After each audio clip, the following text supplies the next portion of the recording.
So I'm speaking with our good friend Anna Kovács-Györi, who is a researcher in Salzburg at the ITA Lab. And Anna, you are looking at issues of livability and using data to do that, big data, geospatial data. And one of the things we talked about is how do you define livability? How do you quantify it?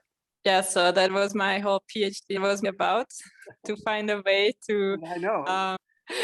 to define a conceptual framework for that. And it's important not because of the definition per se, but more ways than to assess it. One of the key things that's coming up in our conference is the idea that we need a more human-centered focus in our work. We need to, the data is great. It's a great tool, but are we using the tool or is the tool using us? And I know you and I have talked about that a lot. Yeah, so like based on my conceptual framework, which I developed, data is really helpful for the urban part, so like the environment. You Right. can use it for identifying urban functions and analyze the urban form and so on. And it works really great with GIS, so like geographic information systems. But then there is a part in livability, which is the expectations and the needs of the people, and it's really, really subjective and challenging to simply just grasp. Yeah. And there are not really ways to um, extract data about this part, and this is an inherent limitation of livability assessment. There were ways how I try to do it as a kind of intersubjective way. So for example, using social media data, or an even like more measurable way is to use these wearable biosensors. So for example, when people are walking around the city, and you can measure where they have stress moments. And if you do it for many people for the same path, then based on that, you can already get something more tangible. And you can see how people, for example, are using the bike system, the bike network, and traveling along, and Yes. how parts of it are used, and whether they're enjoying it also, Yeah, sure. and whether it's actually benefiting them in terms of their experience. Yeah. Yeah. And just a point to this one about data and the analysis. I had the idea how I could do this for a whole city if I would have the data, but I didn't have back then.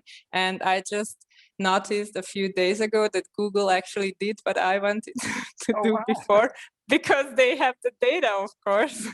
Well, that's what's amazing at this point is the data Yeah, is getting there. We're yeah. getting troves of data from Google and all these other Because sources. now they analyze, yeah, everything. So like all the places you visit. I think they also analyzed, for example, during COVID, how people visited parks more frequently and then other facilities less frequently. So it was there. I just didn't have the data. You can see how these patterns change as a result of something like the pandemic, and whether or not our interventions are working, and Yeah. measuring them. One of the things that you and I have talked about a lot, of course, is the new urban agenda and the sustainable development goals Yes. that are now a framework for making more livable cities, more human focused cities, better quality of life. But of course, it's one thing to say we have this goal, but how do we know if we're actually, getting to the goal? And it seems to me your work is exactly on that point. How do you assess what's happening in the city, and whether your goal is being met? And if it's not being met, where is it? Where are the trouble areas? Where are the areas you need to work on? Yeah, so when I finished my PhD, kind of a reference point, but now that I'm continuing research into this direction, I went into this direction to focus on specific sustainable development goal targets related to cities, because there is this overall ultimate goal of making the life of the urban dwellers better. But yes, because of some of the reasons which we already discussed and many others, it's a really challenging task. And then on the other hand, there is the SDG 11, which is specifically for cities, and there they try to formulate it in specific smaller targets, how this can be achieved, ranging from natural disasters to even the transportation and how it can be more sustainable. And because of, again, the reasons which we discussed, how GIS is helpful in doing this, I tend to focus now more and more on developing specific methodologies as well, to help urban planners to actually met and achieve these goals. Quite often, public space and green space is used kind of as a synonym. So like sometimes even the formulation is a bit challenging to, okay, identify what is the actual goal here and what is the actual measurable thing.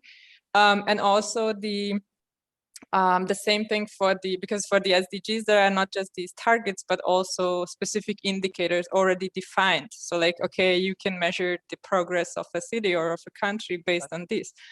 And another thing which I noticed for this SDG 11 is that they completely lack this spatial aspect, like intra-urban differences and things like that. Because for me, that's quite obvious because I come from a geography and GIS background, and I can't even imagine, like, okay, if I only give some percentage values, so like, because I think that's one of the indicators for urban green or public space, like that's not helpful, because like you can say that, okay, this city has this and this amount of urban green, but it can be concentrated in one part of the city, and then often remote, and you can't. Most people. And people who live in the completely opposite part of the city, they would have like kilometers away from a real green space.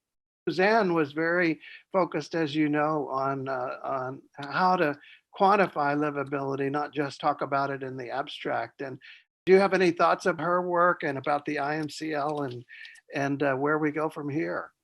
Yeah, so it's not a coincidence that I'm still here. It's not just because we worked together during my PhD, but I really found the work and the whole atmosphere of the conference is really good. So I hope that next year, hopefully we can again be together in person. Great. And we'll be in Paris, so that will be at least easier for me. And then that I can also like contribute more to this work that has been done. Anna Kovács-Györi, it's delightful to talk to you, and thank you for joining us, at least virtually. Thank you.